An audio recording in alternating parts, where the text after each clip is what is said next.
Welcome to Ahmed's World, Supernatural, where we delve into the fascinating realms of mythology, folklore, and the occult. In today's episode, we embark on a journey into the mysterious world of daevas, enigmatic beings that have traversed the rich tapestry of Armenian, Persian, and Turkish traditions. Join us as we unravel the intricate threads of their mythology and uncover the diverse roles they play in shaping these captivating narratives. Dev or dev, known as div or du in Persian, are monstrous creatures that exist in Persian lore. They are deeply rooted in Persian mythology and have been integrated into Islamic beliefs, as well as spreading to neighboring cultures. Although not explicitly mentioned in Islamic scriptures, the existence of daevas was widely accepted by Muslims, similar to other supernatural beings. These creatures are described as having gigantic human-like bodies with two horns on their heads and boar-like tusks for teeth. They possess immense strength and are known for their cruelty and lack of compassion. Daevas have a particular taste for human flesh. Some daevas use primitive weapons like stones, while others are more sophisticated, wearing armor and wielding metal weapons like warriors. In addition to their physical strength, many daevas are skilled sorcerers who can use magic to overcome their enemies and inflict nightmares upon them. The origin of daevas is a subject of debate, but it is believed to be connected to the Vedic deities known as devas, who were later demonized in Persian religion. In Ferdowsi's 10th century epic, the Shahnameh, daevas are depicted as evil entities with human-like shapes and supernatural powers, similar to how they are portrayed in later folklore. According to these stories, daevas are ugly demons with incredible strength and power, although they can sometimes be subdued and forced to fulfill the commands of a sorcerer. The daevas are often mistakenly equated with jinn, but they are not synonymous terms. While daevas are regarded as malevolent beings, jinn possess free will and can be morally neutral or even benevolent. Some scholars argue that the term jinn encompasses various spiritual entities, including both good and evil creatures.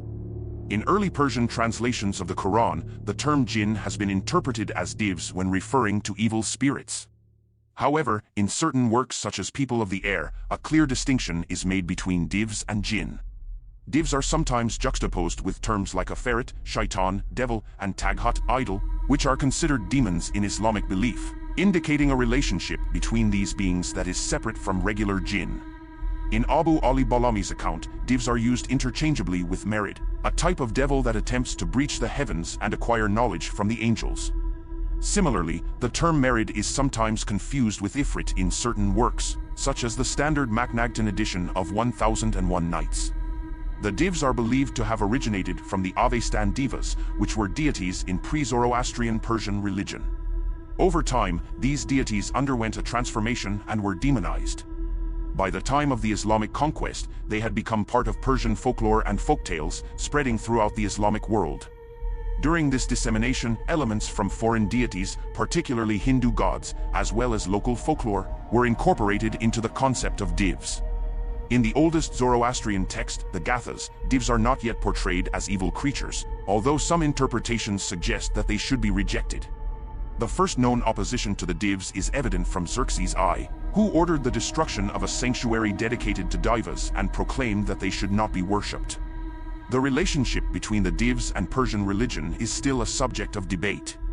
It is possible that there was a pantheon with different types of deities, but while Indian tradition demonized the Asuras and deified the devas, the Persians demonized the devas and deified the Asuras in the form of Ahura Mazda.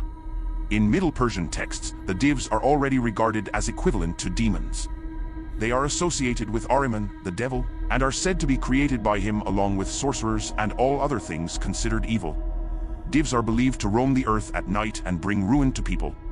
During the spread of Islam in Persia, the term dev was used to refer to both demonized humans and evil supernatural creatures.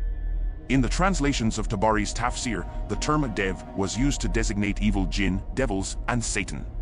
Although the term du, Middle Persian for div, is not attested in the Babylonian Talmud, daevas are mentioned in Jewish Babylonian Aramaic bowls alongside Shidim, demigods, Rut, spirits, Mazakin, harmers, and Satans. The exact distinctions between these entities are not always clear. Asmodeus is designated as the king of both Shidim and daevas. Belief in daevas entered Muslim belief from their Persian origin. One of the oldest known writings to include explicitly Islamic cosmology and the dev is Abu Ali Balami's work on the history of the world. He attributes his account of the creation of the world to Wab ibn Munabi. In some cases, devs are considered as the embodiment of false Indian deities who rejected the authority of the Prophet Solomon. The epic poem written by the Persian poet Ferdowsi between the 10th and 11th centuries CE also reflects the association of devs with the legendary people of Mazandaran, which should not be confused with the Iranian province of Mazandaran. While some devs are depicted as supernatural sorcerers, many of them are clearly demonized humans, including black people, who are attributed with extraordinary strength but lack supernatural physical features. During the early Islamic period, there were individuals who continued to worship devs in their rituals, a practice known as devasna, likely due to fear. The people of Mazandaran might have been associated with such worship and consequently equated with these entities. Alongside the devs that appear human, there are also devs described as clearly supernatural, such as the white dev, who is said to be as massive as a mountain. The devs, considered demons or fiends, were once the rulers of the world but have been dispossessed and banished to a distant realm, separated from the human realm. They exist in a liminal space, both spatially and ontologically, existing between the physical and metaphysical worlds. According to Al-Razi, the souls of wicked individuals could also transform into devs after death, reminiscent of the concept of original daevas. In various legends, devs take on roles as villains, sorcerers, monsters, ogres, or even helpers of the protagonist. It is often necessary to overcome the dev in order to obtain their assistance. Once the dev is defeated, it is customary to attach a horseshoe, needle, or iron ring to their body to enslave them. Interestingly, a dev cannot be killed through physical combat, even if body parts are severed. Instead, one must locate the object that houses the dev's soul. Once this object is destroyed, the dev is said to vanish into smoke or thin air. This concept of a demon being bound to a physical object later influenced the European notion of a genie. At times, the devs are also referred to as marada. According to Abu Ali Balami's account, attributed to Wab ibn Munabi, Muhammad stated that God created the devs, demons, first, followed by the fairies, peri, 70,000 years later, then the angels, fareshtagan, 5,000 years later, and finally the jinn. Satan, Iblis, was later sent by God as the arbiter on earth, but he became arrogant. In response, God created Adam and appointed him as the successor to the jinn, granting him dominion over the earth. Tabari provides a similar narrative, omitting the fairies and demons and only mentioning the jinn as predecessors to mankind, ascribed to Ibn Abbas. According to the Suleiman, the devs were created between the fairies and the jinn. They were made from the fires of the stars, wind, and smoke. Some devs possess wings and can fly, while others are known for their swiftness. Edward Smedley retells Balami's account as an Arabian-Persian legend, stating that the jinn were initially ruled by Jan ibn Jan for 2,000 years before the arrival of Iblis. After Adam's creation, Iblis and his angels were sent to hell, along with the demons who sided with them. The remaining devs linger on the earth's surface as a constant threat and test for the faithful. Arab and Persian writers locate their dwelling in Ahrimanabad, the abode of Ahriman, the personification of evil and darkness. In Sufi literature, the term dev is often used to personify vices. They symbolize the evil urges of the lower self, al-nafs al-amara, in Sufism. As the sensual soul, they oppose the divine spirit, which is reflected in the figure of a dev in relation to the Prophet Solomon.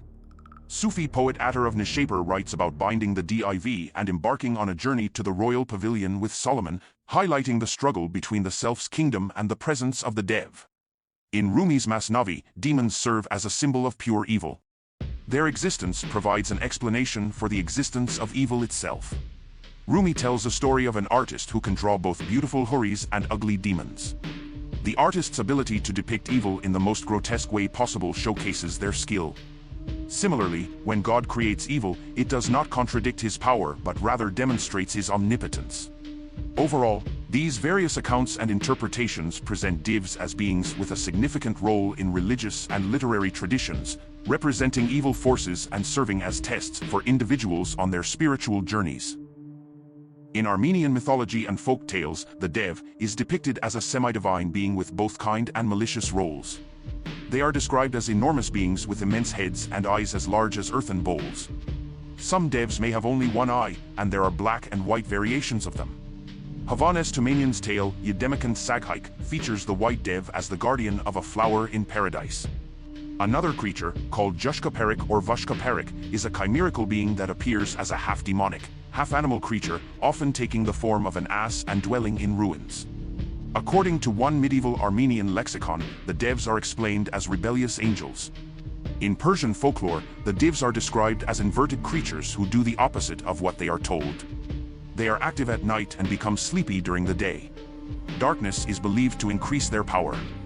Devs are known for their ability to transform and perform magic. They are associated with capturing maidens and attempting to force them into marriage. Some devs take the form of snakes or dragons with multiple heads that regenerate when slain, similar to the Hydra. The devs are in constant conflict with benevolent Paris, fairies, and they are often depicted as male, while Paris are usually portrayed as female. Devs frequently try to capture and imprison Paris in cages. Ghulam Hussein Saidi, in his treatise on the supernatural, describes the devs as tall creatures living on islands or in the desert. They possess magical powers and can turn people into statues by touching them. In Turkish folklore, the term dev refers to a primordial giant. They appear as enemies of heroes in fairy tales but can also be found in other folktales. Devs are associated with Erlik, the lord of the underworld, but unlike Erlik, they can be killed. In some depictions, devs are not necessarily evil, and a hero can transform them into benign and supportive creatures. In Kazakh and Tatar folklore, devs are known for capturing women, living in caves, and consuming human flesh. They are believed to dwell in the depths of waters beneath the earth. They have the ability to bewitch or invite people as guests for dinner. They can detect the presence of humans by their scent and can be repelled by invoking the phrase Bismillah. In the Kaysekbash Destiny, a Turkish Sufi legend, the protagonist Ali encounters a beheaded man whose head continues to recite the Quran. Ali descends to the underworld to confront and kill a dev who has captured people and threatens to destroy holy cities. After a battle, Ali defeats the dev, frees the captives, saves a devoured child, and brings the severed head back to life with the help of Muhammad. In modern times, the role of devs in folklore sometimes takes on an inverted portrayal. In Tatar folklore, for example, a girl encounters a supportive dev in the forest who grants her a wish after she offers him her comb. These accounts provide a glimpse into the diverse representations of devs across Armenian, Persian, and Turkic mythologies and folklore. Within Islamic treatises on the occult, devs are often portrayed in connection with Indian deities or even identified with them. To enslave a dev, certain methods are described, such as piercing their skin with a needle or binding them with iron rings. Another approach involves burning their hair in fire as a means of summoning them. Similar to the legends of Solomon in the Quran, the stories of the Persian hero Jamshid, who is believed to have enslaved the devs, might have become intertwined. In later Islamic thought, Solomon is credited with having bound both devils and devs to his will, which influenced Middle Eastern magicians seeking to capture such demons. According to some tales, devs possess the ability to bestow magical powers upon others. In one story, a man encounters a dev who offers him the gift of speaking with animals. However, there is a condition attached to this gift: if the man reveals it to someone else, he will meet his demise. Thank you for joining us on this captivating exploration of devs, the formidable and multifaceted beings that have captured the imaginations of cultures throughout history. From their origins in Persian mythology to their encounters with Solomon and other legendary figures, devs continue to leave an indelible mark on the supernatural landscape. Be sure to subscribe to Ahmed's World Supernatural for more captivating journeys into the realms of the unknown. Until next time, may your path be illuminated by the light of knowledge and curiosity. Don't forget to like and subscribe.